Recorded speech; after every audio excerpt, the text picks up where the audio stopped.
and I'm not even a dentist.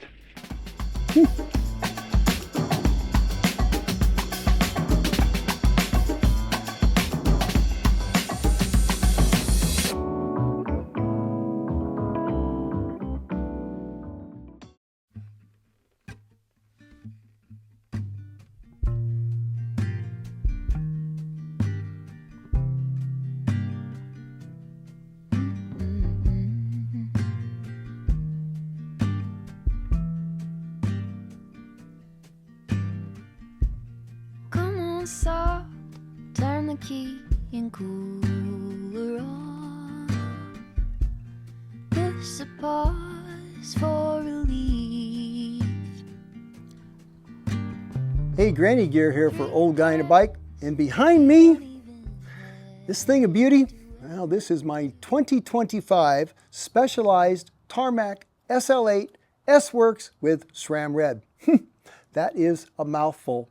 This, well, this is the result of my shopping for a fast all-rounder that was still reasonable for an old guy like me to ride, and well, tried a few things, thought about a few different bikes. Well, this is what I have. I've been riding it, and I'm going to talk about how this all came to be, why a Tarmac SL8, why this Tarmac SL8, because it's a bougie bike, isn't it? What else I really had narrowed down to, and why I didn't choose them, and then also just what I've changed to make it mine so far, and my first impressions, because I'm only a couple hundred miles into this. Got a lot of riding to do. Let's get to it, shall we? Now, to begin with, if you've parachuted into this channel and you're new here, just to give you a little bit of background really quickly, I haven't been a roadie for very long, 10 years or so maybe now, but I've been riding for 40 years, so most of that time I was a mountain biker. And when I did start road riding, well, I wasn't riding something like this, right?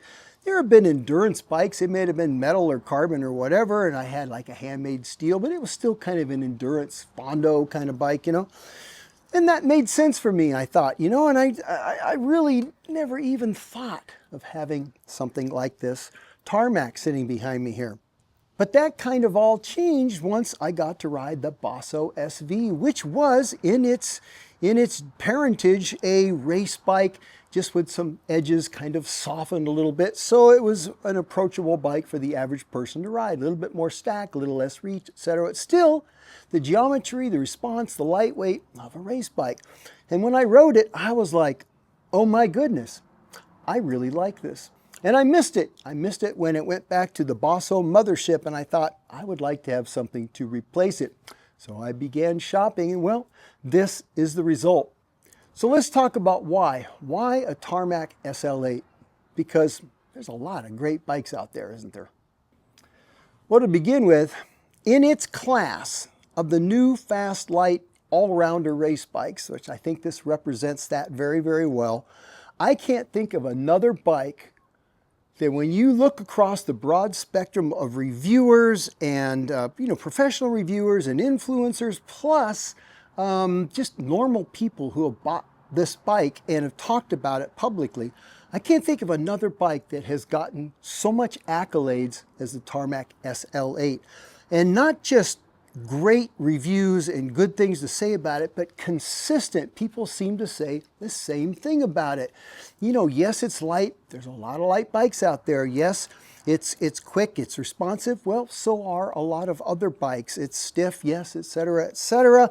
It's aero, and it's more aero than some, and maybe a little less aero than others. And it has a reputation of being pretty darn comfortable to ride and responsive but not sketchy, right? Kind of nice and planted when you're descending. It's not scaring people, this bike, and it doesn't demand absolute sacrifice and blood if you want to ride it. And yet it gives you a lot of performance. So it was pretty hard to ignore the Tarmac SL8, even though obviously it's a bike you see everywhere. Well, it's probably a really good reason for that. So that put it right at the top of my list, along with the fact that it fit me. I need a bike with a reasonable amount of stack and maybe a little bit more than the average fast, really fast, kind of low, kind of long forward race bike might be.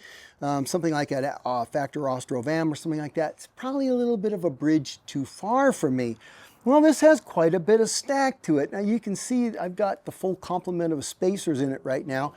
I don't think I need all of them. I might lower my handlebar, but once you cut it, you cut it. So we wanted to start from here, and it might just be okay right where it is. I got about 2.5 inches of bar drop right now.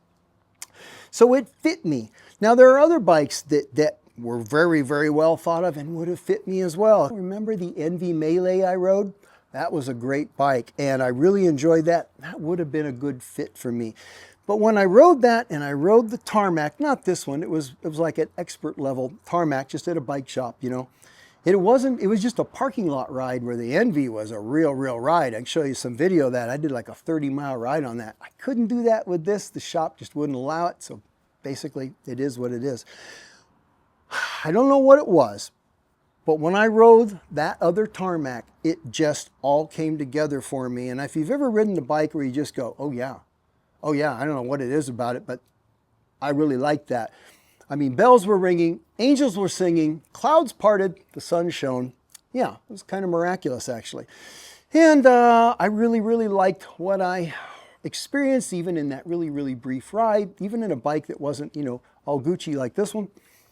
And I thought, wow, okay, that's good. And then based on what I've read and heard, I thought, well, really not taking much of a chance with a Tarmac SL8. That's why Tarmac. But why this Tarmac? Well, that's another story. So I am not an S-Works, high mod, Dura Ace, SRAM Red, super record type of guy. Okay, I'm just not. I know you don't know me that well, but I'm not. I mean, back in the day for mountain bikes, it was XT, never XTR. Why? Well, it's not because I don't think the stuff is good or this bike isn't amazing, for what it is and all of that, and lovely and great to ride and light and all those, those high-end stuff. That's nice stuff, isn't it? However, it's also very expensive stuff. So some of the reasons I never did that was simply for pocketbook purposes. But beyond that, this isn't the best value. For instance, I would have probably gone for a Pro version, right? If that had been available. It wasn't. I'll get to that in a minute. Because I think, that's a nice upper, but still a little more reasonable. And the new Expert, if you're looking for a Tarmac, the 2026 Expert with SRAM Force, that's a smart buy, I think, in a Tarmac. But here we are, owning an S-Works. Well, I bought this through Specialized, just to let you know. This was not a free bike. They didn't give anything to me. It was just done on what we would call a pro deal, and the absolute details of that are none of your business, right? I said, well, I don't mind a 2025. What do you got in my size? This one. This is all I had. And I thought about that, and I thought about that, and I really struggled with it for a little while. And I thought, S-Works is really not my vibe. And then I was talking to a friend, right? And he said, you know what? At your age, man, how many more bikes are you going to have? And if the door's opened like it is right now and you can walk through it, why not? And I thought, yeah, why not? So through the door I went. And a little while later, this showed up in a box at my local bike shop, and they put it together for me, and I've been riding it ever since. I'm a couple 100 miles in. I've just been riding it. I've been out with the boys and the girls, and we just been putting some good rides in.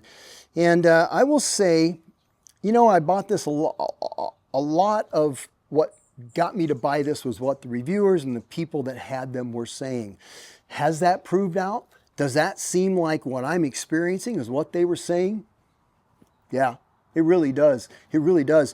Both for the good and for the bad, because there's a couple things about this that maybe I would like to have a little bit different if I was going, to get my wishes, which I usually don't. But I will say that yes, it is that bike, the one they talk about. It's certainly light. How much does it weigh?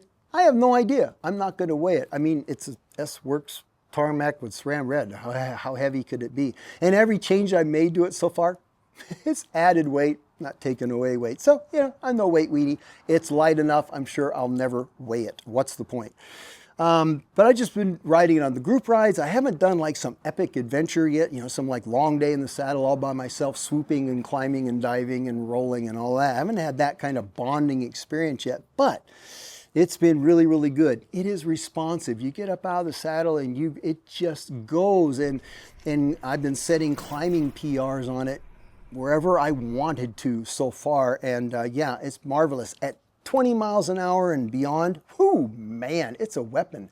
It is reasonably comfortable. The front end, like I've heard people talk about, is pretty abrupt, right? But maybe that's why it descends the way it does. It sends, you know, that you hear that this bike descends like it's on rails. There's the rails right there. Well, I'm just going to go keep riding it. I've got a lot of time to experience it more. I mean, I'm still working through things like where's my saddle, is my saddle height right, and fore aft, and all that kind of stuff. But so far, I am very, very satisfied. Now, that said, I'm going to tell you, there'll be a review coming up that's going to talk about why you might not want a super bike like this, because it's not for everybody, and in some ways, it's not for me. However, the big picture, yeah, I'm loving it. And you know what? I don't know, this will probably be the last bike like this I ever have, or maybe I'll have 5 more. I really don't know, but I'm enjoying the heck out of this one, and I thought, why not? Why not? You know what? Life is short. Buy the damn bike. That's about it for now. More to come in videos as I get more miles on this lovely bike. That's it. That's it for now. You guys have a great week and or weekend, and as always, well, go ride your bikes.